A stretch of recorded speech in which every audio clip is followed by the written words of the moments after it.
Saudara-saudaraku yang dikasihi oleh Tuhan kita Yesus Kristus, selamat pagi, shalom, sungguh sukacita kita bisa berjumpa kembali dalam sarapan rohani Jemaat Galangi yang Apian Base, Kamis 8 Juli 2021. Sebelum kita memulai hari kita, mari kita mendasari kehidupan kita dengan kebenaran firman Tuhan.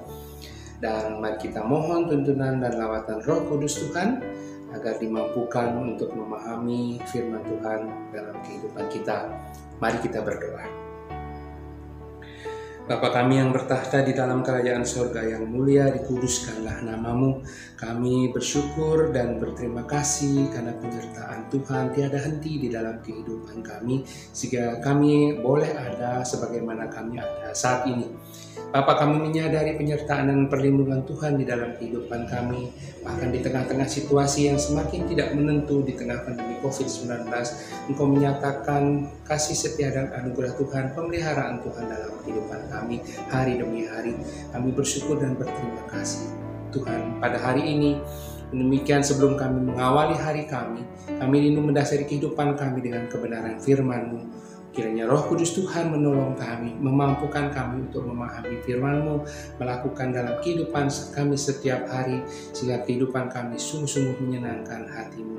Ampunilah segenap dosa dan kesalahan kami Tuhan, kami mohon Roh Kudus-Mu menolong kami. Di dalam nama Tuhan Yesus Kristus kami berdoa.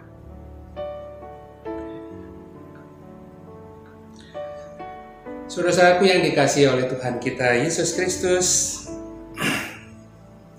firman Tuhan yang kita akan sama-sama baca dan renungkan pada pagi hari ini diambil dari kitab Mazmur 48 ayat yang ke-10.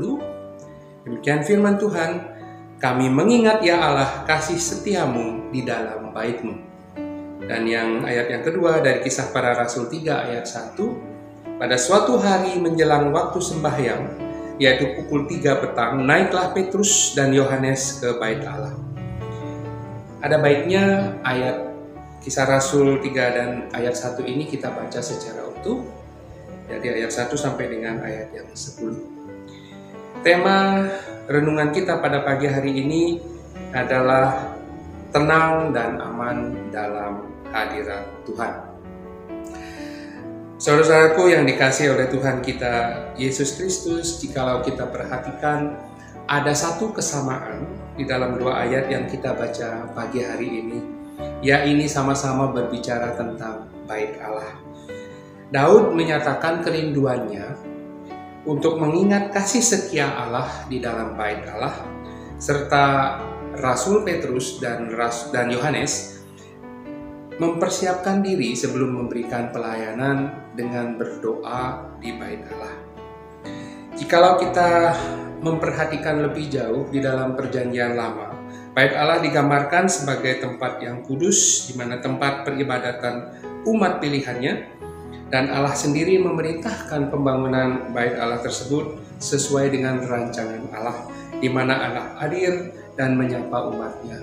Kita bisa bandingkan dalam 1 Raja-Raja 5 dan 6. Di dalam perjanjian baru, jemaat Tuhan disebut sebagai bait Allah. Bisa kita baca di 1 Korintus 3 ayat 16 sampai dengan 17. Demikian juga bahwa disebutkan sebagai bait Roh Kudus. Bisa kita baca di 1 Korintus 6 ayat 19. Dan jikalau kita membaca di sepanjang Alkitab, tema mengenai bait Allah sebagai tempat kehadiran Allah di tengah-tengah umatnya selalu muncul secara konsisten. Nah, karena itu saudara-saudaraku yang dikasihi oleh Tuhan kita Yesus Kristus, kedua konteks ini memberikan pemahaman yang sama tentang bait Allah, yaitu berbicara tentang kehadiran Allah bagi umatnya. Ketika kita membaca kisah penciptaan manusia dan penempatan manusia pertama, yaitu Adam di Taman Eden, maka kita akan memahami taman itu sebagai tempat yang indah dan damai, di mana semua makhluk ciptaan Tuhan dapat hidup dengan harmonis. Namun sesungguhnya keindahan dan kedamaian dari Taman Eden itu sendiri terletak pada kehadiran Allah. Kehadiran Allah di Taman Eden menunjukkan bahwa Taman Eden itu adalah tempat yang kudus. Fakta-fakta yang jikalau kita baca bagaimana sungai, bagaimana hewan dan ciptaan Tuhan di sana hidup dengan harmonis, memberikan gambaran bahwa Taman Eden adalah taman yang kudus dan Allah pertama hadir bersekutu dengan umatnya di Taman Eden sebelum manusia jatuh ke dalam dosa. Lalu tempat yang kedua, di mana tempat kudus yang menjadi pertemuan Allah dengan umatnya adalah pada zaman Musa, yaitu kemah suci atau yang disebut juga dengan tabernakel. Allah hadir di dalam tempat kudus yang dibuat sesuai dengan rancangan bangun atau rancang bangun yang diberikan oleh Allah kepada Musa. Lalu tempat kehadiran Tuhan di tengah umatnya yang berikutnya itu adalah setelah kemah suci itu adalah bait Allah, di mana tempat kudus ini didirikan oleh Raja Salomo yang merupakan kelanjutan dan proyeksi dari kemah suci. Sama halnya seperti zaman Musa dalam catatan kitab Tawarikh, Daud juga menerima rancang bangun dari Allah untuk petunjuk pembangunan bait suci. Oleh karena itu bait Allah memiliki simbolisasi yang sama dengan kemah suci, di mana keduanya memiliki pelataran, ruang kudus dan ruang maha kudus. Lalu berikutnya kehadiran Tuhan Yesus merupakan kelanjutan dari kehadiran Allah di dunia, di mana Injil Yohanes 1 ayat 14 menyatakan bahwa Kristus tinggal dan berdiam di antara umatnya. Tuhan Yesus hadir untuk melaksanakan penebusan bagi umatnya. Kematian dan kebangkitan Kristus merupakan puncak dari rencana penebusan Allah. Dan kehidupan orang yang percaya kepada kebangkitan Kristus sebagai ciptaan baru, senantiasa disertai dan dituntun oleh kehadiran Allah melalui kehadiran Roh Kudus. Saudara-saudaraku yang dikasihi oleh Tuhan kita Yesus Kristus, setelah pemaparan gambaran bahwa Allah senantiasa hadir di tengah umatnya, maka implikasi untuk kehidupan kita sebagai bait Allah yang kudus di dalam dunia ini. Penekanan bahwa Allah hadir di dalam diri kita menuntut kehadiran kehidupan yang kudus. Baik gambaran dalam perjanjian lama maupun perjanjian baru menekankan bahwa kita harus senantiasa menjaga kekudusan kehidupan kita. Sebagaimana yang diajarkan Alkitab, tidak ada kenajisan yang diperkenankan di dalam tempat kudus Allah. Kita sebagai bait Allah, sebagai orang percaya, sebagai manusia baru, harus hidup dalam kekudusan dan kebenaran, sebab tubuh kita ini adalah bait Roh Kudus. Bait Allah atau rumah Allah tidak hanya berbicara masalah fisik atau bangunan, tetapi juga berbicara mengenai hadirat, penyertaan, dan kehadiran Allah itu sendiri yang memberikan rasa aman kepada siapa saja yang datang kepadanya, dengan mengetahui adanya jaminan keamanan, keselamatan, dan damai sejahtera di dalam Tuhan. Siapa yang tidak ingin berdiam di dalam hadirat Allah? Kita semua pasti ingin ada di dalam hadirat Allah, karena jaminan keamanan, keselamatan, damai sejahtera, dan sukacita itu nyata. Namun syaratnya adalah kita harus menjaga kekudusan kehidupan kita. Hadirat Tuhan pasti akan memberi pertolongan pada setiap orang yang sungguh berharap kepadanya. Kita melihat bahwa dunia ini saat ini penuh dengan permasalahan, penderitaan, penuh dengan air mata. Namun sangat manusiawi jikalau banyak orang kemudian menjadi cemas, menjadi takut.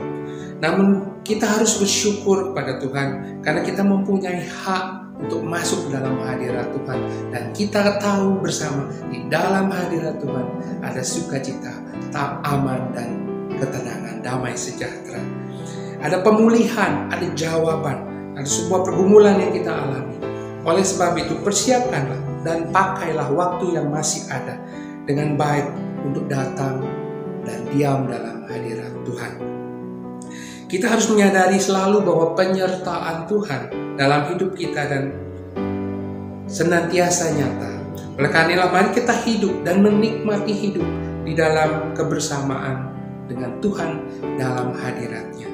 Saudara-saudaraku yang dikasihi oleh Tuhan kita Yesus Kristus, situasi pandemi COVID-19 yang kita hadapi sampai dengan saat ini dan entah kapan akan berakhir, tentu saja tidak luput dari pergumulan dan dampak-dampak yang ditimbulkannya. Penyertaan Allah atas umatnya mengingatkan pengharapan yang dimiliki Tuhan di dalam Tuhan Yesus Kristus. Panggilan untuk hidup di dalam kekudusan tetap berlaku meskipun kita sedang di dalam situasi pandemi COVID-19, sebab identitas kita sebagai orang percaya adalah bait Roh Kudus. Kesadaran bahwa Allah tidak akan pernah meninggalkan umatnya, sekalipun wabah sedang melanda dunia termasuk di negara kita, membangkitkan suatu pengharapan, rasa syukur dan kekuatan untuk terus menjalani kehidupan seiman kita sebagai pengikut Kristus. Allah Tritunggal senantiasa menyertai kita umatnya untuk menghadirkan kasih yang melayani sesama dan memberitakan Injil Kristus sampai dengan akhir zaman. Kiranya Tuhan menyertai dan memberkati kita semua. Amin. Mari kita berdoa.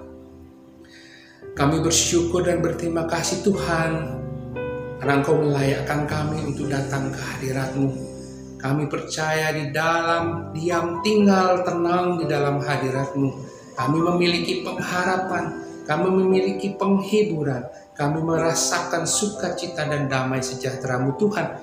Dalam kami menghadapi situasi pergumulan kehidupan kami, khususnya ketika kami menghadapi pandemi COVID-19 yang masih terus berlangsung sampai saat ini. Tuhan, kami rindu kehidupan kami terus Engkau jaga meskipun di dalam situasi COVID-19 ini. Dan kami pun juga rindu ya Tuhan, pandemi ini segera berlalu sehingga kehidupan kami menjadi normal kembali. Namun kami percaya Tuhan, semua ini Engkau izinkan terjadi dalam kehidupan kami dengan maksud yang baik. Oleh karenanya ya Tuhan, kuatkanlah kami terus nantiasa memiliki pengharapan di dalam Kristus. Ya Tuhan, berkatilah kami sehingga firman ini boleh menjadi rema dalam kehidupan kami, dan kami boleh menjalani kehidupan kami hari ini hanya di dalam hadirat Tuhan saja. Di dalam nama Tuhan Yesus Kristus kami bersyukur dan berterima kasih.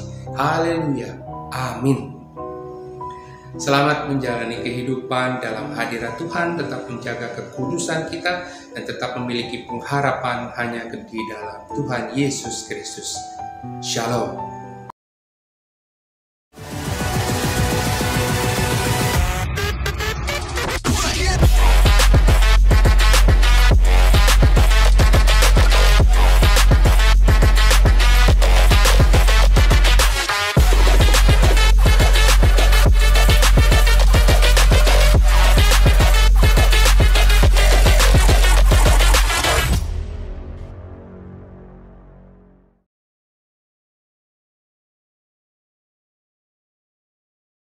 Selamat datang di Undira Bali, kampus teladan dan unggulan.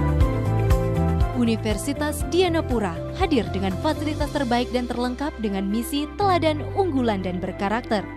Sudah terakreditasi Nasional B dari BAN PT dan Internasional Bintang 4,5 dari Global Accreditation Association. Universitas Dianapura bekerja sama dengan berbagai lembaga baik dalam maupun luar negeri dan memiliki program internasional.